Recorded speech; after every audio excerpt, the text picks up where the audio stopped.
Hi, everyone. Good evening, everybody. How are you? Happy Thursday. It's almost Friday. Yep. Anyway, tonight we're going to talk about basically kind of what's in it for me.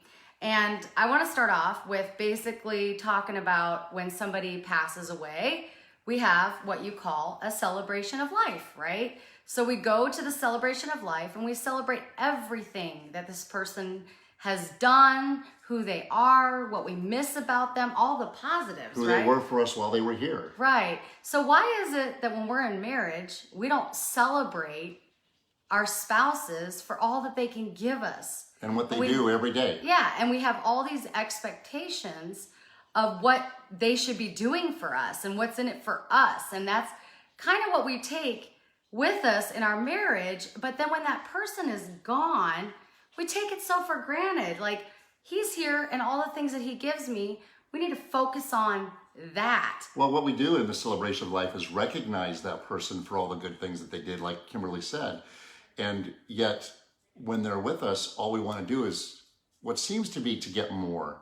Always trying to, not always, but oftentimes don't we find ourselves being manipulative, trying to get the things that we want, and for me, it's something I do with Kimberly, and she has expectations of me. We both do it to each other. Right, and that there's certain things that she's very gifted at and has many strengths in doing. And I have strengths in doing other things. In the household, which is where we spend most of our time together, it's difficult for me oftentimes because literally she keeps this house beautiful at all times. And she walks in, and if there was a crumb sitting on a countertop, she would notice it. I walk in, I don't see squat. There's dog hair. There's dog hair on the floor. The dog hair. There's dog hair on the floor, and not a lot. I mean, if she's sweeping No, every it's a 3 days, lot. she's sleeping every 3 days or sweeping every 3 days because it drives her crazy. I and pretty all that much stuff. sweep every day. It doesn't bother me, and I don't know if it's just because I'm a guy or And I know there's guys out there who are very particular about things too. My son cleans the screen on his phone every 14 seconds when he's typing on it. So he's. We all have our OCD issues. Right. So, and I do appreciate when I come home that this house is always clean. It makes me feel good. And he has laundry that's clean too. And I don't have to worry about any of this stuff. And these are the things that she does for me. And not only that, she really does a lot of things. She's a realtor. She goes out and she makes money for our family, not for me, not for herself, but our family. So that selfless way of That's my thinking. big why. Right. And we don't remember these things oftentimes. When I look at her and it's like, right now, we're at an age where sex isn't everything we would both like it to be. But neither one of us have that strong desire that we used to have. And then sometimes it comes around. It's a season. Right. And Kimberly's in a season right now where she has nothing going on. And for me, it's a little frustrating, but she's always there for me anyways. And that's something that she doesn't feel like or feel up to. And I could do everything I could do to be the most romantic guy in the world, but that's just not where she's at. It's a right season. now in her life. And I can't worry about that. So I can't, and my best thing to do is just to love her for where she's at right now, not worry about the things that I worry about. Well, what's wrong with me? Why isn't she interested? It's just her physicality. Well, and it's expectations, right? We all have expectations. Well, look at her. It's beautiful. I mean, how can I not have expectations? Anyway, we all have expectations. There's things that I would like Jay to do, but I've gotten over it. I'm like, okay, well, he's just not going to be that person. But look what he does. Like, look at everything that he does do. He's a hard worker. He provides for our family. He's a great dad. He's an amazing spiritual leader. So, these are the things that we have to focus on. And like I said, we take things so for granted. But when your spouse isn't there anymore, then you all of a sudden go, You wow, recognize all those things. all those things that I was picking him apart about or her apart about, you got to look at and embrace it because we are different. God made us different. And God doesn't say to us when he loves us no matter what. And when we all of a sudden learn about Jesus and then all of a sudden accept him into our lives, he doesn't say, well, wait a second. You have to fix this, and this before I'm going to love you and accept you. No, he doesn't do that. So he loves us first. Yeah. Accepts us fully for who we are. And then he helps us. And then he coaches. And that's what we do as spouses, isn't it? Don't we try to help each other? Don't we? Let's handle it this way. A lot of times when we quarrel, when we have arguments, I think in most cases it's us, number one, sometimes it's about our own selfishness and we want to get things our way. But sometimes we're truly just trying to help and advise. We really want to help them see something that, in your opinion, they can't quite see it. But that doesn't make her wrong when she does that to me, although I do get upset about it sometimes. And it doesn't make me wrong when I do that with her. It's just, I'm trying to help her because I love her. She's trying to help me because she loves me. But sometimes I forget that she's actually doing this because she loves me, not trying to pick me apart. And she's really just trying to help me understand something that apparently to her, I don't understand. And there shouldn't be an argument about this. Well, there has to be a lot of grace when you're in a marriage, and we're supposed to love each other and help each other, and no matter what, even for our shortcomings. I mean, there's things that we've done in the past. We have to move forward and kind of forgive and move on, and then just ask for God's grace to get you through. Right. And we have to celebrate our spouse for who they are and all the wonderful things that they bring to the table and the blessed life that we have. I mean, my gosh, we are all so blessed. I have a car. He has a car. I mean, I don't know if anybody saw that video I posted at Christmas, but it was amazing, where they woke up and they had wrapping paper around them. The husband was like, wow, to the wife, I have a wife. Kids. I have kids. I have electricity. I have running water. All these things that we take for granted. We do that with our spouses. Yeah. Those things we take for granted, we don't think about. And even though that video was about the things around us and how blessed we are to be born here in America, how blessed we should be, and think about how blessed we are to have a wife, for somebody who actually truly loves me, right. For someone that I love, that even the opportunity to have somebody that I love is amazing. And that's something that we can forget all too often as well. And there was something else I was thinking of. Go ahead. I don't know, but the Bible also says 2 are better than 1, because we help each other. We pick each other up when one is down. We're warmer when we sleep. Not that we have to be too warm in the summer here. But anyway, it really is true. And God had a plan when he created marriage. And we are supposed to. And I think that's what's so great about growing in your marriage. When you're growing in oneness, you yourself are growing in relationship with the Lord, but then you guys are growing together as well when your spouse is also growing with the Lord, like we always talk about. It's that triangle where you're going up, so you become one. Now, Jay and I have been married now. We're working on our 26th year this year, but we've been together for 29 years already. Feels like 30, just kidding. Well, 30 years. So, but I think after 20 years, you know each other so much that you kind of brush things off as no big deal anymore. I think things when you're in a newer relationship or under 20 years, it's still that, oh my gosh, what's in it for me? What'd you do for me? Well, not only that, you're still trying to fix them. Yeah, you're still trying to fix each other. They're not going to change. He's the same. I mean, right. It ain't. I mean, right. God. The only thing that can change him is God. Right. And there has been changes in us through the years as we grow closer to the Lord. But he's still pretty much the same person. I mean, he's got a little better about certain things that really bother me. her, right? But he's good. I mean, he still doesn't pick up a mop or a vacuum. He doesn't do that. He doesn't think to wash the clothes. Things like that. He just doesn't. I mean, if I asked him to, he would. I don't think I'm allowed to wash the clothes. Well, yeah. Wait. Okay, guys. He can wash his own. Okay. He can walk around tie-dyed. Well, and that's true. And, it's funny, though, when you get married, you start having thoughts about, well, when problems arise, you start thinking, what about this person? What about that person? As we spoke about maybe last week. Maybe I married the wrong person. Maybe I married the wrong person. You got to burn that ship. And I was with a guy the other day that him and I were talking about different things in his relationship, and just different ideas of what is it going to be like if I'm with somebody else. And, the one phrase that Kimberly has used several times, and I'm going to use it again, is that people always say, the grass is greener on the other side. The truth of the matter is that, so when you have a mountain, what happens is the clouds come up on one side, and as the clouds rise, the water falls on that side of the mountain. And as you go over the mountain, all of a sudden the clouds are empty, they start to rise more, but they're not cold anymore, and they don't condensate and create that rain that happened on the way upside that side of the mountain. This is your side of the mountain. This is where the clouds are coming from. It's going to peak. It's going to peak and it's going to over. But the idea is that the grass is greener where it's watered. So the grass is greener where you're going to water it. And if you're not watering your marriage, if you're not giving to your marriage, and if you're not in there 100% going, hey, I'm all in, what can I do to help? What can I do to make my wife happy? Now, I don't do everything that's her favorite things. My love language is affirmation and physical hugging, kissing, and stuff like that. Now she likes that stuff. But her thing is works. Acts of service. Acts of service. So and I try to do the acts of service, but it's on my time. Right. And she now That's gives a me long time. and it's hard for her to be patient with me to do these things as we plan. And I said, yes, I'll take care of it.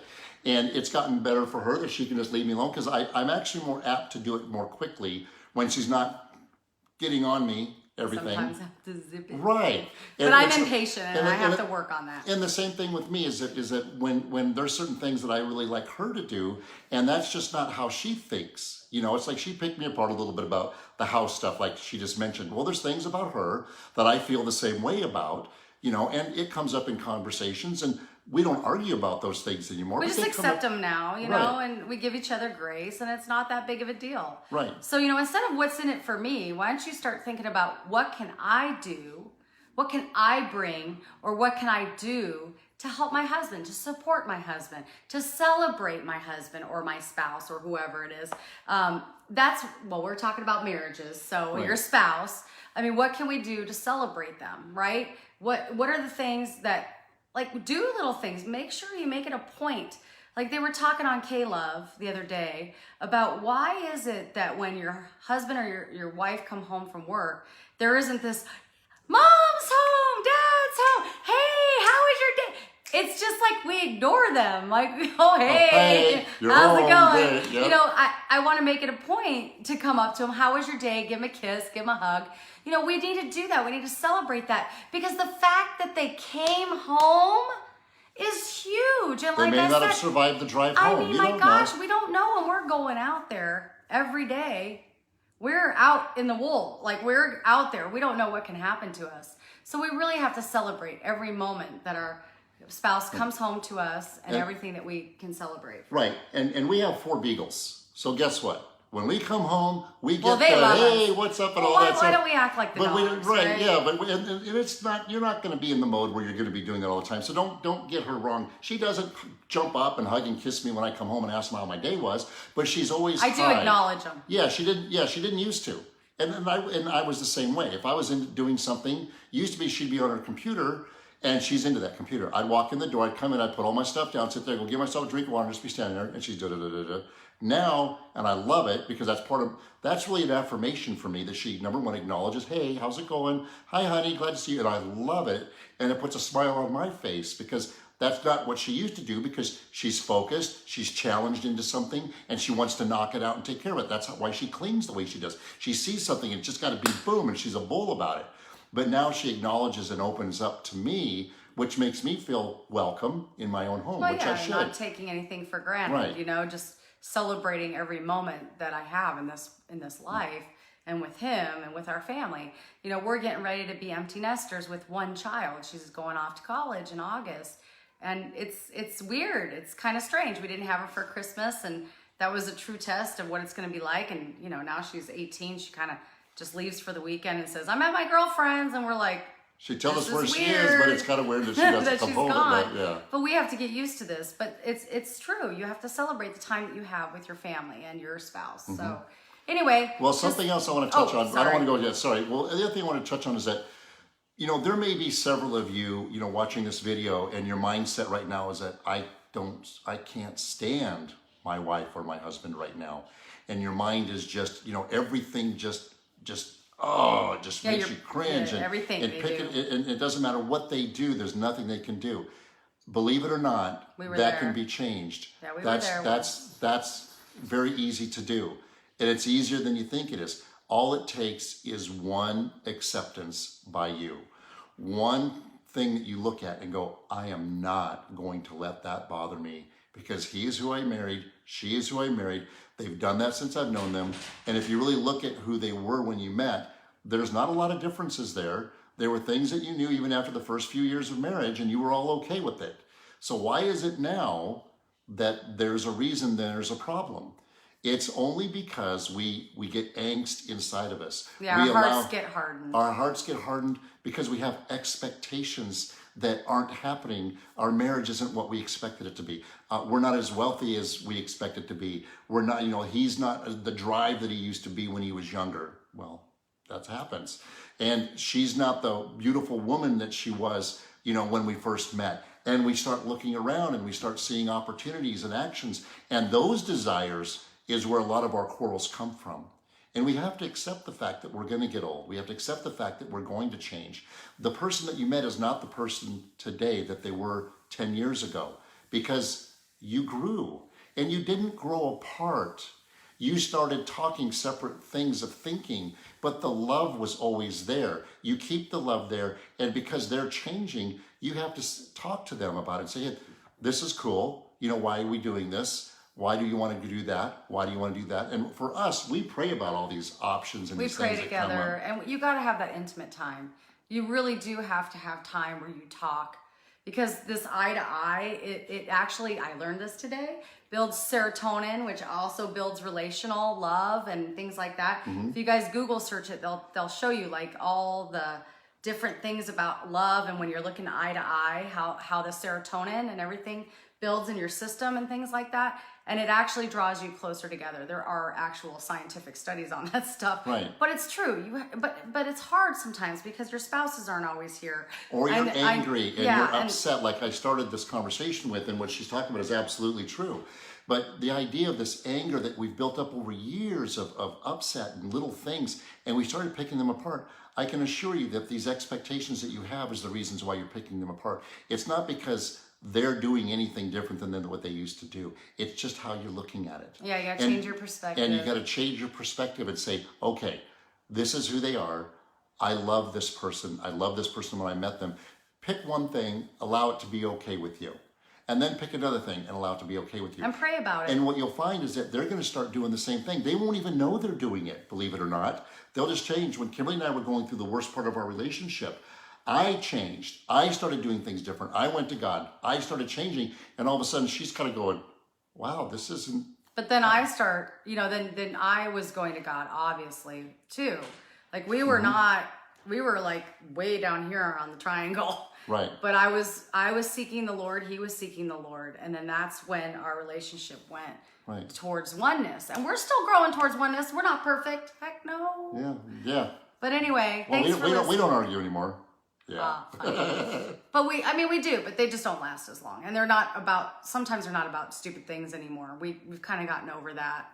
Now it's more major stuff. So right, yeah, and there are things where there's most of the time when we do have an argument, it's through a misunderstanding in most cases. It's not because. And we have like a lot of misunderstandings about, especially numbers and she has expectations about certain things. I'll say something and she's heard something completely different than what I say. That's why it's so good to just repeat back what you heard, what you thought you got out of it, because that has helped us a lot. Yeah, because we were arguing over things and I'm going, that's not what we said. But anyway, so good. Thanks for watching, guys. And anyway, those of you that are just coming on, thank you, everybody. Love y'all. And you can watch it again. So we'll share it so you can turn it on and see it from the beginning.